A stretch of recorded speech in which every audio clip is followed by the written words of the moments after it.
এবার যাত্রা দলের বিউটি কুইন হয়ে আসছেন অভিনেত্রী ভাবনা। ছোট পর্দার জনপ্রিয় অভিনেত্রী আসনা হাবিব ভাবনা এখন বড় পর্দাতেই বেশ ব্যস্ত থাকেন। সেই ধারাবাহিকতায় নতুন রূপে পর্দায় হাজির হচ্ছেন এই অভিনেত্রী। যাত্রাপালার শিল্পীদের সঙ্গে এবার ল্যান্ড অব দ্য প্রিন্সেস সিনেমায় বড় পর্দায় দেখা যাবে তাকে।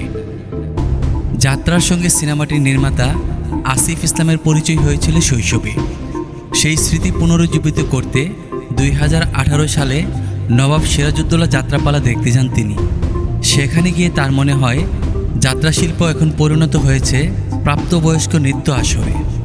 গল্পের চেয়ে দর্শকের আগ্রহ ছিল শহর থেকে আসা একজন নৃত্যশিল্পীকে ঘিরে। কয়েকটি দৃশ্যের পরেই পালা থেমে যায়। দর্শকদের দাবির মুখে অপমানে মঞ্চ ছাড়তে হয় পালার প্রধান অভিনেতাকে। সেই ঘটনাকে নিয়েই ল্যান্ড অব দ্য প্রিন্সেস সিনেমাটি নির্মাণ করেছেন আসিফ ইসলাম। ইতিমধ্যে শেষ হয়েছে সিনেমার শুটিং।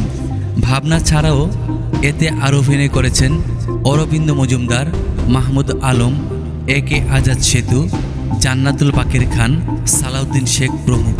সব ধরনের সিনেমায় অভিনয় করতে চান না ভাবনা, নিজেকে যুক্ত করতে চান ভালো আর গল্প নির্ভর সিনেমায়। ল্যান্ড অব দ্য প্রিন্সেস সিনেমার গল্পটা পড়ে তার মনে হয়েছে এটা আর 10টা সিনেমার মতো নয়। ভাবনা বলেন, আমার ফিলোসফির সঙ্গে সিনেমার ভাবনাটা বেশ যায়। আমি মনে করি we lost art form in this glamorous world. যাত্রা শিল্পটার বেলা তো তাই ঘটেছে। সেই গল্পটাই তুলে এনেছেন পরিচালক। আমি পরিচালককে বিশ্বাস করেছি, গল্পটাকে বিশ্বাস করেছি, আমার চরিত্রটাকে বিশ্বাস করেছি। নিজেকে চরিত্রের সঙ্গে মানিয়ে নিতে 9 কেজি ওজন বাড়িয়েছি। আমি শাস্ত্রীয় নৃত্যশিল্পী, কিন্তু এই সিনেমার জন্য প্রিন্সেসদের যে নাচ সেটা আয়ত্ত করেছি। সহশিল্পীরা সবাই যাত্রাশিল্পী হওয়ায় নিজেকে প্রিন্স হিসেবে তৈরি করাটা সহায়ক হয়েছে। আমার বিশ্বাস সিনেমাটি সব মিলিয়েই স্পেশাল হয়ে উঠবে, দর্শকের মনে ভাবনার খোরাক যোগাবে। গ্ল্যামার ও বিউটিকে প্রাধান্য দেওয়া হয়েছে সিনেমাটিতে।